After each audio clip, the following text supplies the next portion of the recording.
Hej och välkomna tillbaka till Pensers Healthcare-dag. Nu har det blivit dags för Claus Sindahl på Hansa Biopharma att köra en presentation. Kör då, Claus. Tack så mycket, Ludvig.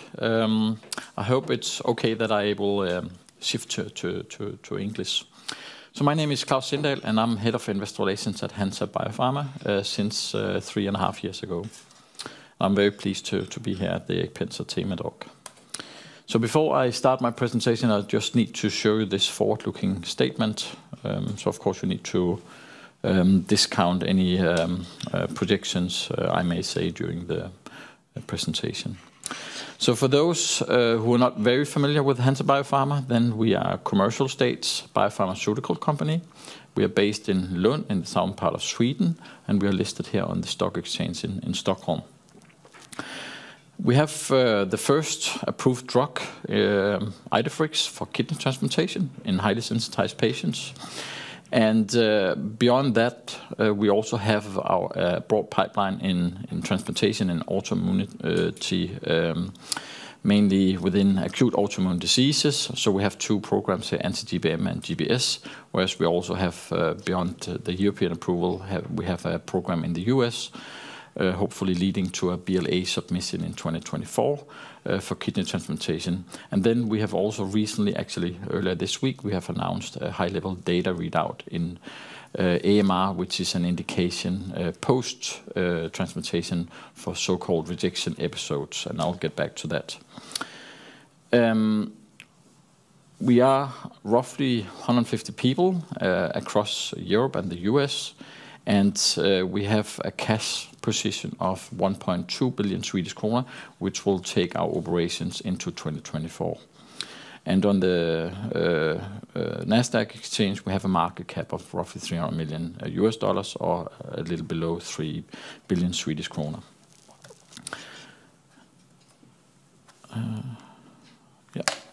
So over the last 12 months, we have actually seen significant progress at Hansa. So we have seen market access in a number of significant markets, mainly the UK.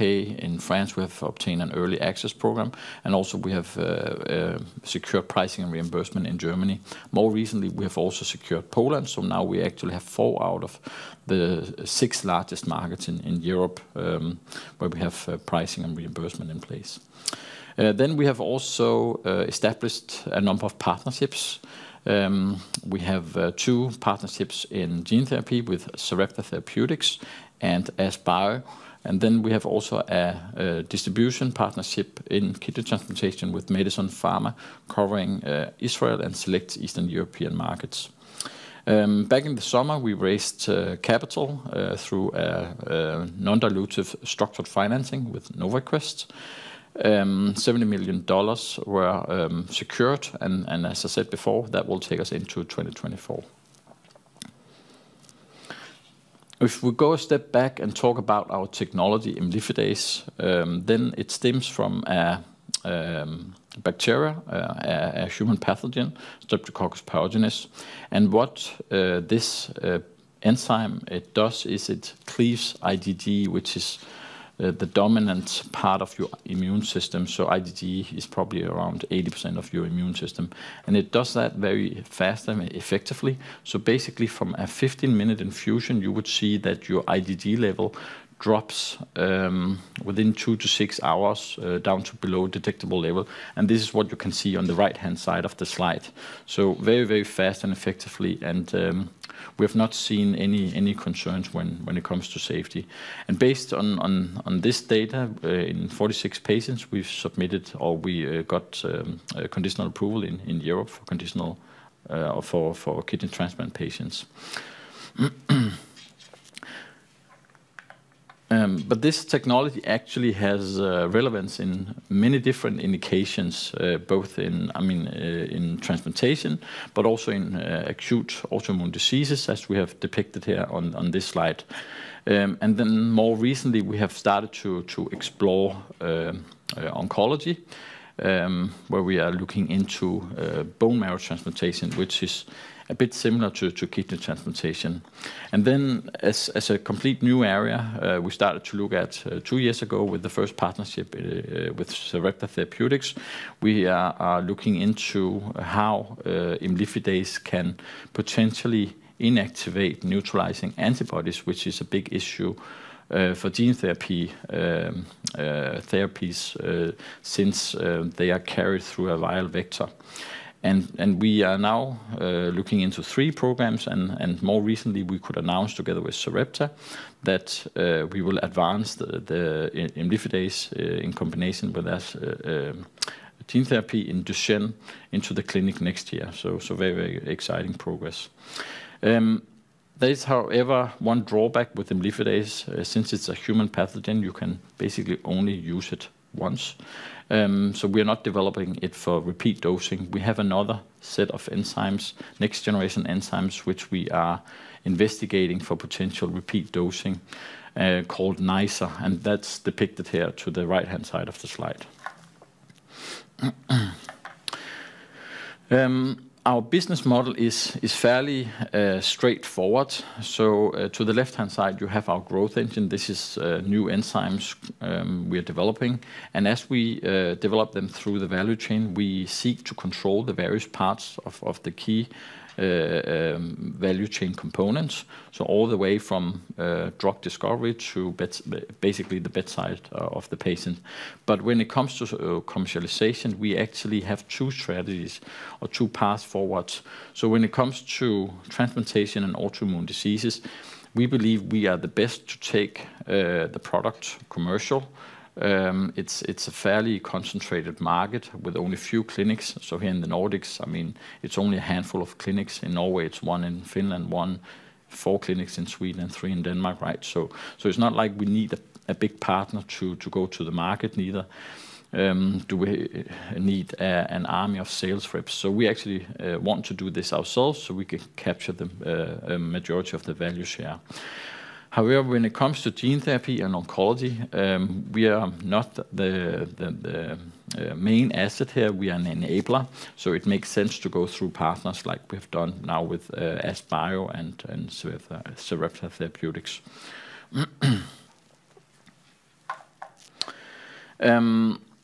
As I said initially, we have now obtained conditional approval in Europe for imlifidase or Idefirix, which is the commercial name for our product.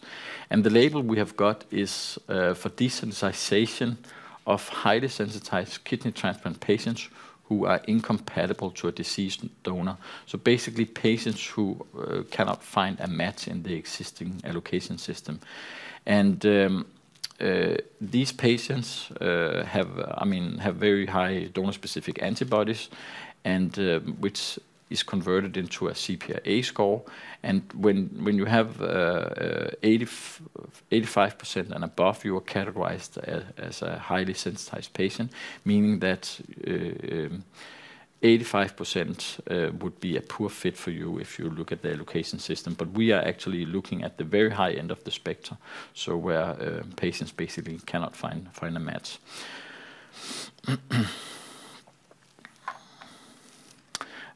Looking at the addressable market, then there's roughly 170,000 kidney transplant patients on the wait list today across US and Europe.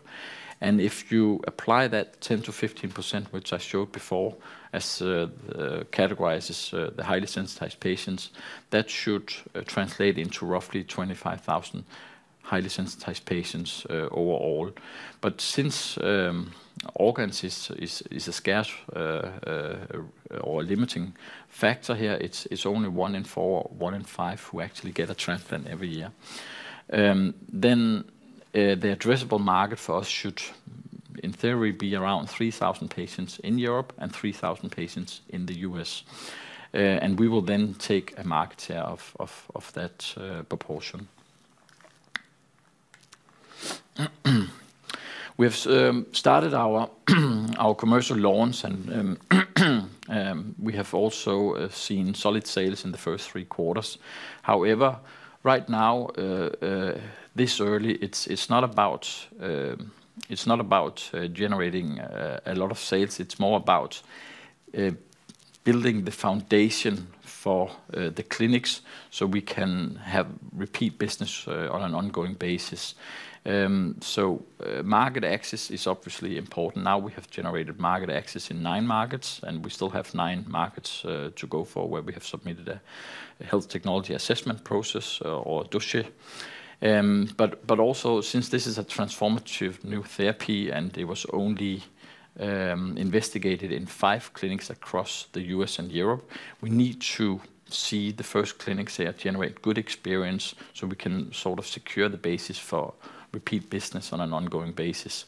And that's where we are right now on our journey. So we aim to have 25 clinics clinically ready by the end of this year. And also, we need to have the protocols, local protocols established, medical guidelines. The first part was actually implemented here back in August. As well as we also need to conduct a post-approval study in parallel with the commercialization.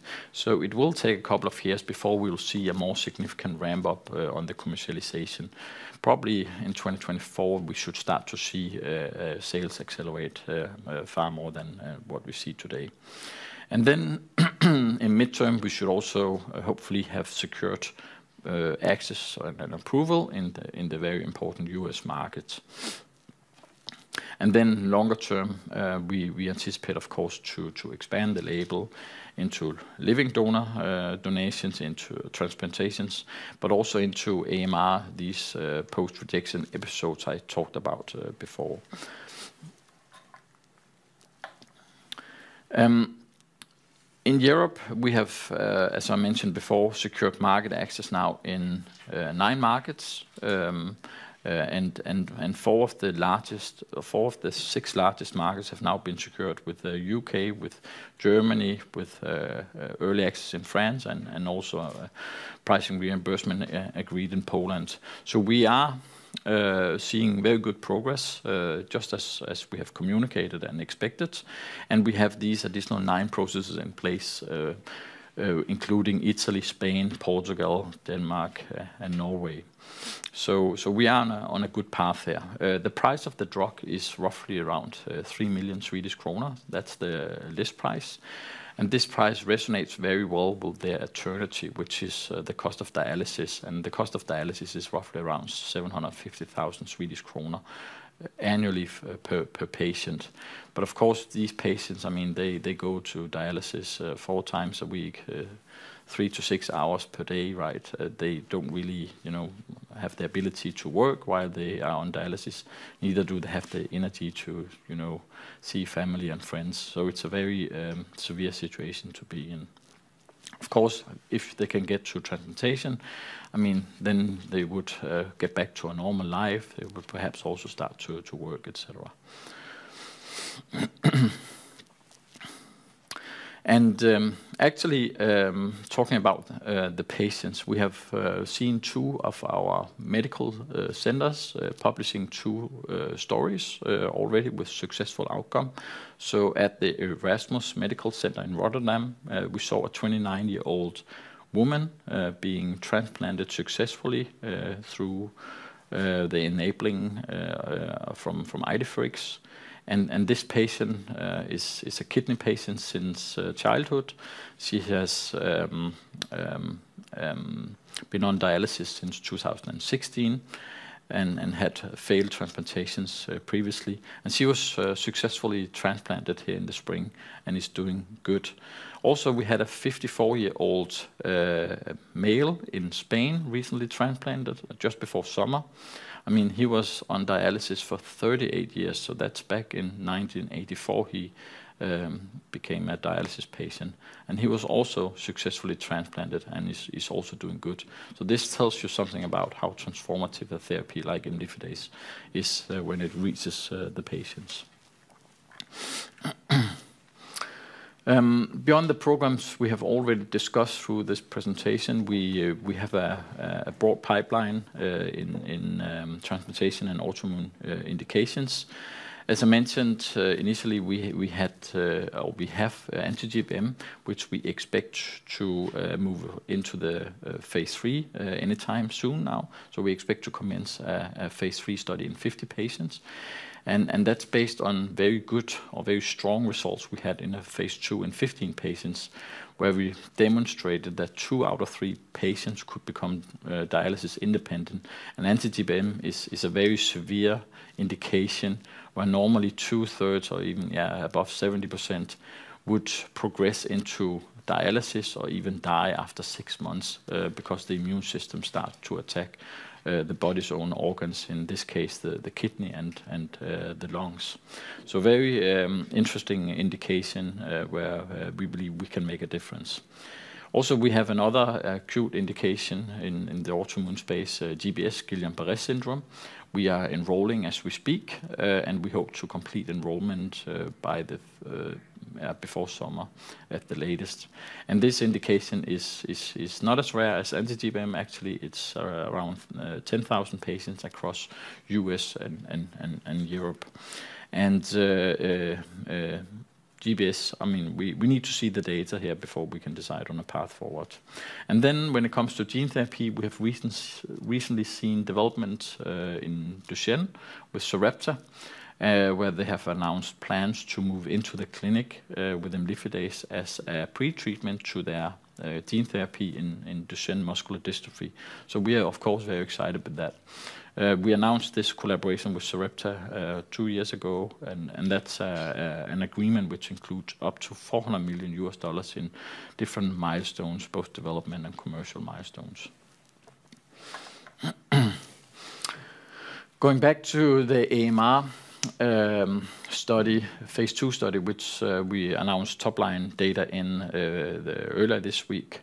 So the top-line data we could present demonstrated that imlifidase could, with significantly superior efficacy compared to plasma exchange, it could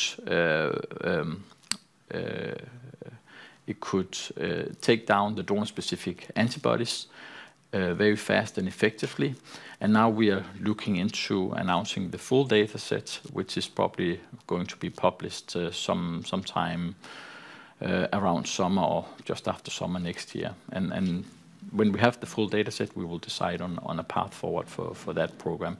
But a very interesting indication, since 5 to 7% of all kidney transplants experience these rejection episodes where patients lose or risk losing their graft after they have been transplanted. And I mean, risking losing their graft would also mean that they would end up back on dialysis on the wait list with even less chance of finding a matched donor. So of course, if you can rescue a kidney here, it would be a huge step for both the patients, but also for the healthcare systems.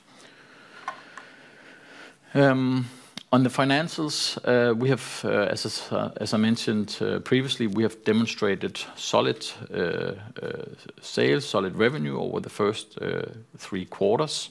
So we have had revenue of 124 million Swedish kronor, whereof 66 million is related to product sales in our indications. Looking at the operating cash flow, we have had a cash burn roughly in the last quarter of 130 million Swedish kronor per quarter. And as I said, with the financing we established or completed with NovaQuest back in the summer, that will take us into 2024 or through 2024. So I'm about to close my presentation, but just wanted to highlight the upcoming milestones. So we are about to initiate a new phase 3 study in 50 patients in anti-GBM. As I said, we expect to do that before New Year. We also expect to complete the toxicology studies for our next generation program of enzymes, the so-called NiceR program, for repeat dosing. And then we have also said that we expect to complete enrollment in our US trial in kidney transplantation And when we say enrollment here, it's screening of patients, and then they would wait for a donor. Of course, we cannot control that. So we have added another milestone, which means that we should complete randomization of these patients by summer next year in order to submit a BLA in 2024. And then finally, our GBS program is expected to be completed by summer next year. So I think with this, it's my last slide before I hand back to Ludwig. But this slide summarizes very well that, I mean, we are not only a company within kidney transplantation. We actually have a platform. Our technology, imlifidase, is very relevant across a number of different indication areas, including autoimmune diseases, oncology, and also gene therapy. So very, very exciting future for antibody cleaving enzymes like imlifidase. Yeah. Okay, great. Thank you for a wonderful presentation. So I actually have many questions in different areas. So I'll start with your Q3 report, where you announced that you received a lot of milestone payments from your partners in gene therapy. What have they accomplished? Why have you been giving this money? Yeah, no, absolutely. So we have two collaborations in gene therapy, as I mentioned. We have one with Sarepta Therapeutics, which is basically an agreement taking imlifidase all the way to commercialization. And then we announced in the beginning of this year another collaboration with AskBio, which is owned by Bayer AG in gene therapy. And this is the partnership where we have been able to recognize a number of milestones because in the agreement we have set out certain accomplishments. But it's also important to say that we received the money upfront, right, when we did the agreement. So it's more like you recognize it because you have achieved certain milestones, development milestones in the preclinical phase. It's shipment of products, it's blood samples, it's a lot of measures in the preclinical setting, right? So we have now recognized the vast majority of that, but still we'll expect some to come in the first or second quarter next year. Right, so it's mainly preclinical work. Yeah, it's mainly preclinical work, yes. Basically. Okay, perfect. Yeah. And speaking of Idefirix, you showed us the launch curves. You had 3 waves, I think, where you expect the market to take up. When, in terms of time, can we expect these waves to happen, so to say? Are we in wave 1 now? Yeah, we're definitely in wave 1 now. Yeah. I mean, we are working on securing pricing reimbursement in the European markets, right? Also, we are working with the leading centers right now. I mean, establishing that first experience, which should create the basis for, repeat business. I mean, remember, this is a one-off, so it's very important that, everything goes as planned, and only few clinics had experience with the drug in the clinical programs. So we need to carry this out diligently. And then when we have received, the full approval, when we have seen market access in the most markets, etc., we should see things start to accelerate, and that could probably be in 2024 or something like that. Yeah. Okay, 2024. Great. And the AMR data that you mentioned, when can we expect more data, the secondary endpoints, so to say, graft survival? Yeah, so the database is not locked yet. This is preliminary. This is high-level data we have announced on the primary objective of this study, where we have seen significant superiority on efficacy versus Plex. We expect to complete the data sometime in the first quarter, and then it will be evaluated. It will be published for potential publication in a peer-reviewed journal during the second quarter, which means that we should probably see, a publication after summer, sometime next year. Right. The full data set, yes.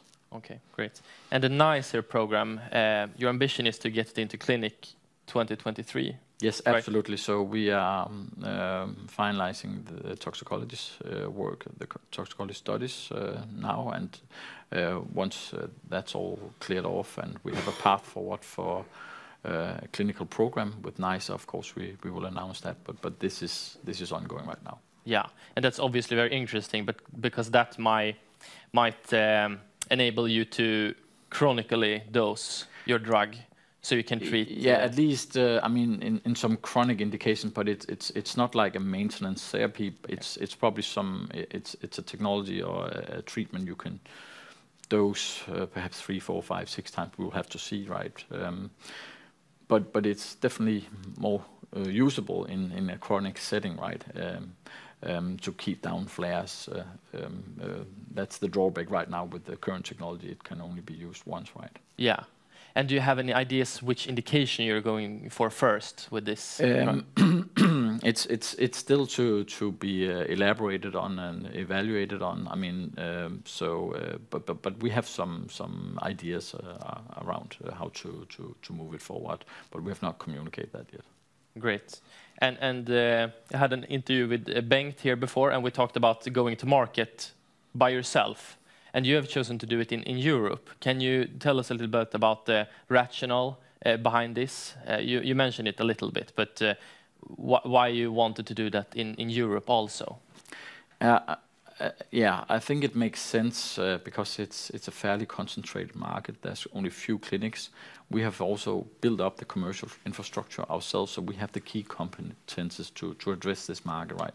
With the MSLs, the territory managers, etc., who are very familiar with the kidney transplantation setting and the people in this indication area. So, I mean, we don't see a reason to go through a partner where you have to pay a significant part of the value share to that partner when we can do this ourselves. So this is our strategy. We believe we have a much more focused strategy when we can do it ourselves. And it's also very concentrated. Yeah, it is. Europe, it's a few transplantation centers. Yes, and we are only targeting the leading centers anyway, right? I mean, this is the centers who have experience with desalinization protocols of highly sensitized patients. Right. And speaking about pricing of imlifidase, do you expect to have you need to have the same pricing in all different indications, right? Because it's the same drug, or can you modify it in a way that... It will be difficult to do a differentiated pricing strategy, given that the product is commercial available at a given price, right? So starting to differentiate pricing between indications would be difficult. So that's why we have said that it's highly likely to be the same across indications. Right. And if we also talk a bit about the US market, it's a very big potential there, obviously, for IDEFIRIX. How do you expect the market uptake in this country to be compared to Europe? Yeah, it will be much faster. It will be much more linear, given that we are using the pivotal phase 3 program in the US to educate the clinicians, have them get the first experience through the phase 3 program, right, where we are seeking to enroll 64 patients. So those clinics would already have the experience with the drug, with the patients. So once imlifidase hopefully is commercial in the US, you will see a much faster pickup in the US. So that's also why we have guided or said that it will probably take 6 to 7 years from commercialization to peak, whereas in Europe it will be a prolonged time due to the nature of the product. I mean, being as transformative and new as it is, and only very few clinics have had experience with it in the past. Yeah, and I guess that a big difference is also that you will have conducted a phase 3 trial in the US as well. Now you're basically launching based on phase 2 data and doing the phase 3 study. And we are running the post-approval study in parallel, right? And then in the US, another good thing is that you only have, one market, whereas in Europe you have to make agreements with all individual countries, pricing, reimbursement. I mean, it takes time, and it's very complex. I mean, with the 200-page dossiers you need to submit to each country and argue for the health economics in all situations, in all countries, right? Yeah. Okay, if we just finish with your key priorities in 2023, what are these? What are your most? Yeah, it's absolutely to secure a successful commercialization and launch process in Europe. As I mentioned, we have now obtained market access in 9 markets. We have 9 markets to go, so that's important that we get that complete.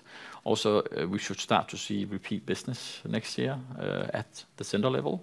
So that's also a critical factor.